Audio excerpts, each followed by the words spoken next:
Ito na mga kaibigan, no? May mga excavator dyan, no? Sa may loob. Ito yung parting dinaanan natin. Ayan dito. Ayan na, ito yung station ng San Andres. Ayan, ginagawa na yung platform niya mga kaibigan, yung slab niya. Ayos. Wala nang kitang ano.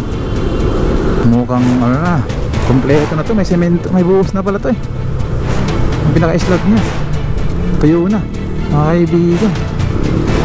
So parapet wall na lang yung kulang dito. So malapit na palang buhusan din yung parte dito malapit nang buhusan yung ano, yung pinaka-parapet wall niya. Yan. Yung dun banda sa may ano, intersection ay wala pa dun.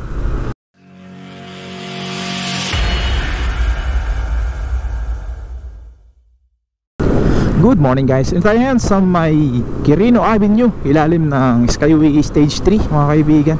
At ngayong araw ay mag-update tayo sa ginagawa nilang interchange dyan sa unahan.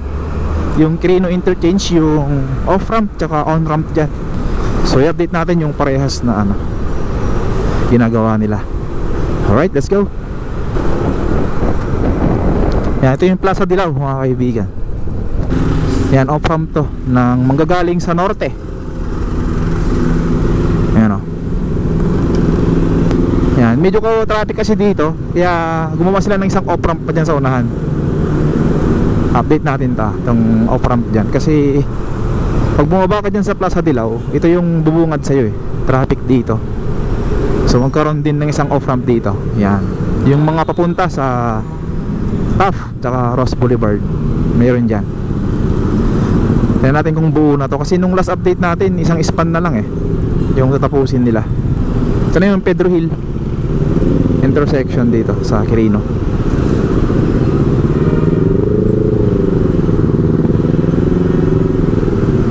At ito na yung ginagawa nilang isang off-ramp mga kaibigan. Yan, ginagawa na yung platform niya mga kaibigan, yung slab niya. Ayos. Wala nang kitang ano. Dito tayo. Check lang natin. Ayan o. Ito yung ginagawa nila dito na off-ramp mga kaibigan. Ito yung pinakapuno niya sa may unahan. Ito. So bababa dito papuntang Taft and didiretso sa may Ross Boulevard. So ginagawa na yung ano dito pala, platform niya, yung slab niya mga kaibigan.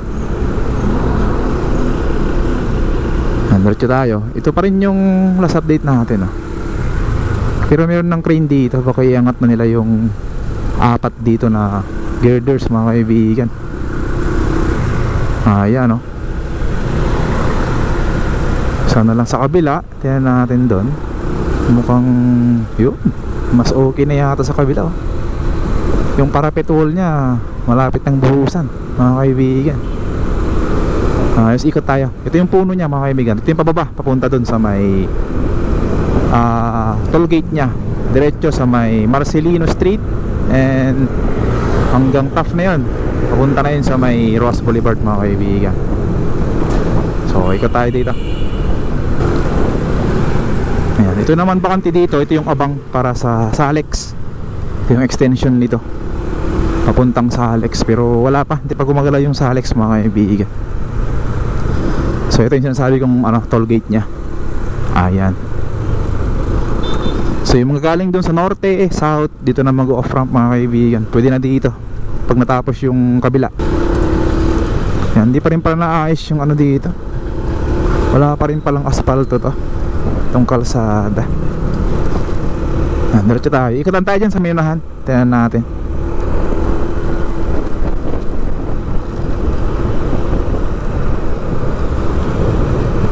Hindi pa rin natanggal yung ano dito, mga barrier.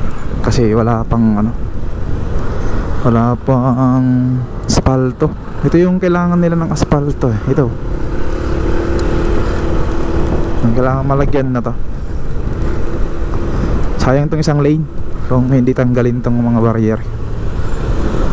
Ayan puntahan natin yung ginagawang on-ramp, then ikot tayo dun sa may ano, San Andres, yung station dun ng San Andres PNR. Kasi nung last time na update natin, ano yun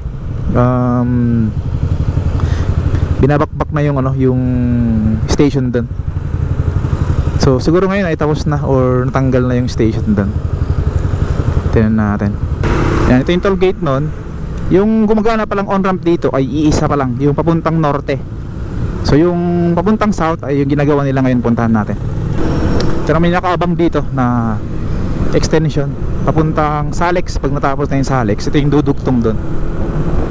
So ayos.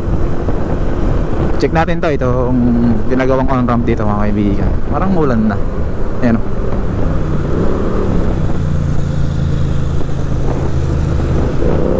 Ayan, ito mukhang ano na, kompleto na to. May semento, may buhos na pala to eh. Yung pinaka-slab nya tuyo na mga kaibigan. So parapet wall na lang yung kulang dito. Ayos, sighting to. Malapit na tong buksan itong on-ramp nya mga kaibigan. Ito na lang yung kulang dito. Tapos ito kompleto na hanggang dito. Dumikit na nga dito eh sa may skyway.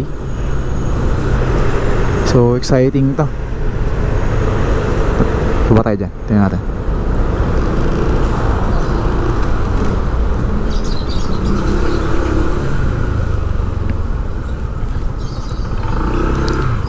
Yan o, kitang kita dito mga kaibigan. Yan. So malapit na palang buhusan din yung parte dito malapit nang buhusan yung ano, yung pinaka-parapet wall nya. Yan. Yung dun banda sa may ano, intersection ay wala pa dun. Kumbaga nilagay pa lang yung rebar mga kaibigan. At dito, yan, ito yung dulo nya na poste. Ayan. Yan, meron din malapit nang buhusan yung dito, yung pinaka-parapet wall nya mga kaibigan.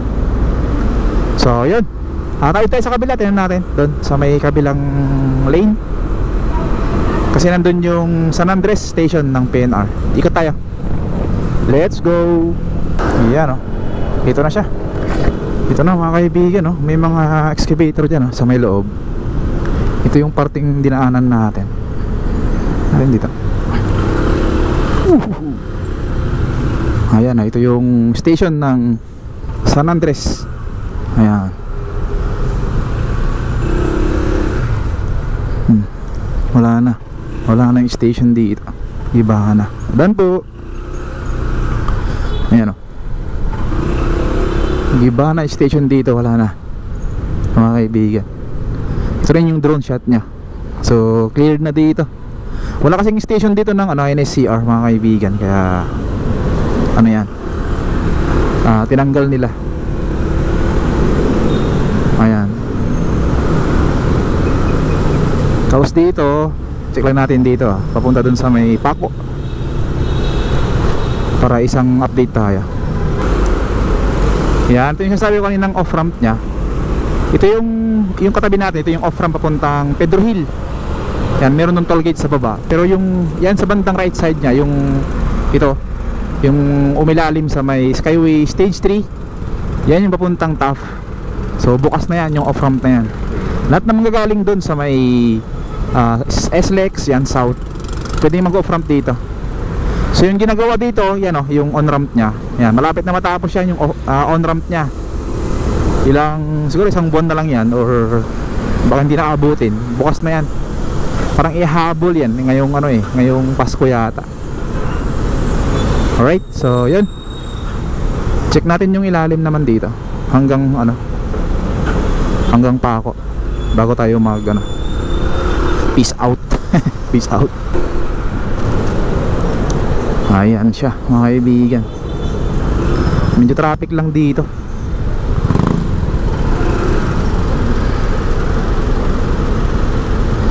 Nagpalit na rin pala ng itong bakod nya, ang galba. Parang dati yung parang screen siya. Yan, ngayon galba na.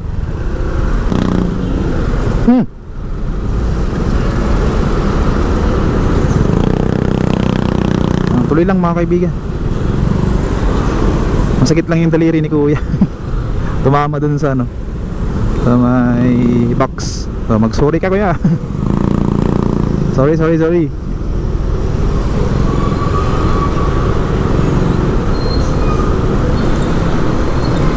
Alright, so yan naman yung Paco Station. Wala na rin yan, tinanggal na rin yung Paco Station dyan ng PNR. Pero yung NSCR, yan, ginagawa na doon sa may unahan. Pakita ko lang sa inyo sa drone shot mga kaibigan. Ayan siya.